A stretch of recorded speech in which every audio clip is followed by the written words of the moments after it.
Ang handog ni Aaron. Nang ikawalong araw, ipinatawag ni Moises si Aaron at ang kanyang mga anak at ang mga pinuno ng Israel.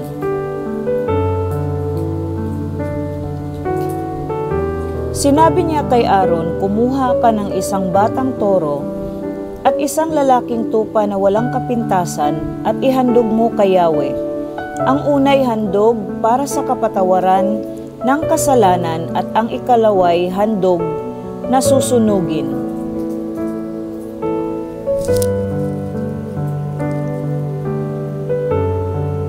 Sabihin mo naman sa bayang Israel na magdala sila ng isang lalaking kambing bilang handog para sa kapatawaran ng kasalanan. Magdala rin sila ng isang guya at isang batang tupa na parehong 1 taon ang gulang at walang kapintasan bilang handog na susunugin.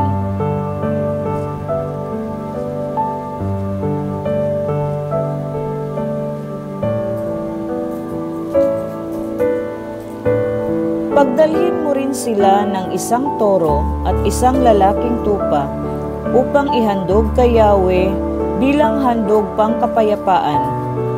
Ihahandog nila ang lahat ng ito na may kasamang harinang hinaluan ng langis. Gawin ninyo ito sapagkat ngayoy magpapakita sa inyo si Yahweh. Dinala nga nila ang mga ito sa harap ng toldang tipanan ayon sa iniutos ni Moises. Nagtipon ang buong bayan sa harapan ni Yahweh.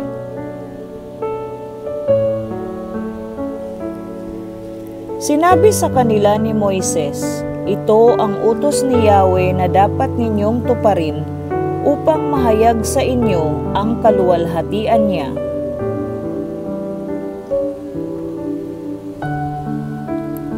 Kay Aaron na may sinabi ni Moises, lumapit ka sa altar at ialay mo roon ang handog para sa kapatawaran ng kasalanan at ang handog na susunugin para sa iyo at sa iyong sambahayan. Dalhin mo rin ang handog ng mga tao upang sila'y matubos din sa kanilang mga kasalanan. Iyan ang iniutos ni Yahweh.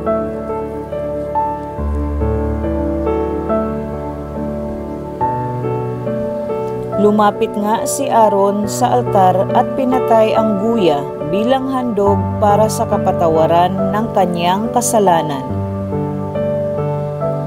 Ang dugo nito'y dinala ng mga anak ni Aaron sa kanya.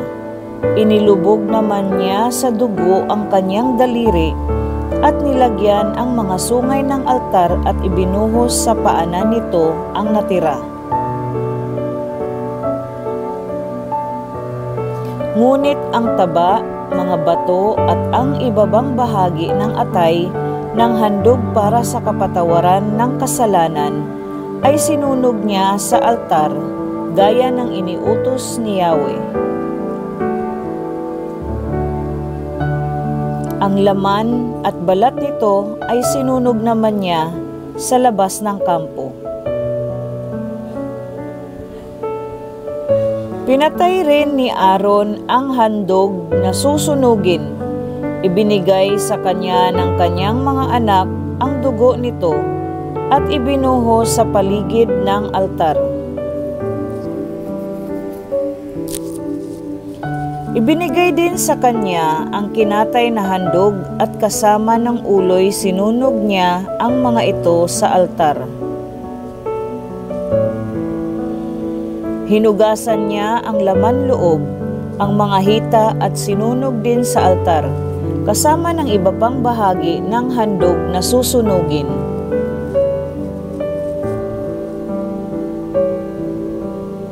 Pagkatapos, inilapit sa kanya ang lalaking kambing at pinatay niya ito bilang handog para sa kapatawaran ng kasalanan ng buong sambayanan. Ang handog na susunugin ay inihandog din niya ayon sa utos. Kumuha siya ng isang dakot na harina mula sa handog na pagkaing butil at sinunog ito sa altar kasama ng handog na sinusunog sa umaga.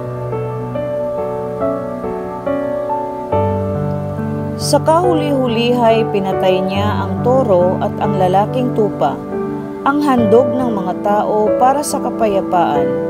Ang dugo nito ay dinala kay Aaron ng kanyang mga anak, at ito na may ibinuhos niya sa paligid ng altar. Ang taba naman ng mga ito, ang nasa buntot, ang bumabalot sa laman loob, mga bato at ang ibabang bahagi ng atay, ay ipinatong niya sa mga dibdib ng mga handog. Pagkatapos, ang mga taba ay sinunog niya sa ibabaw ng altar. Ang dibdib at kanang hita ng mga hayop ay ginawang natatanging handog para kay Yahweh, ayon sa iniutos ni Moises. Itinaas ni Aaron ang kanyang mga kamay at binasbasan ang mga tao. Pagkatapos bumaba siya mula sa altar na pinaghandugan niya. Sina Moises at Aaron ay pumasok sa toldang tipanan. Paglabas doon, binasbasan nila ang mga tao at nakita ng lahat ang maningning na kaluwalhatian ni Yahweh. Sa harapan niya, nagkaroon ng apoy at tinupok ang handog na susunugin, pati ang taba na nasa altar. Nang makita ito ng mga tao, sila'y napasigaw at nagpatirapa.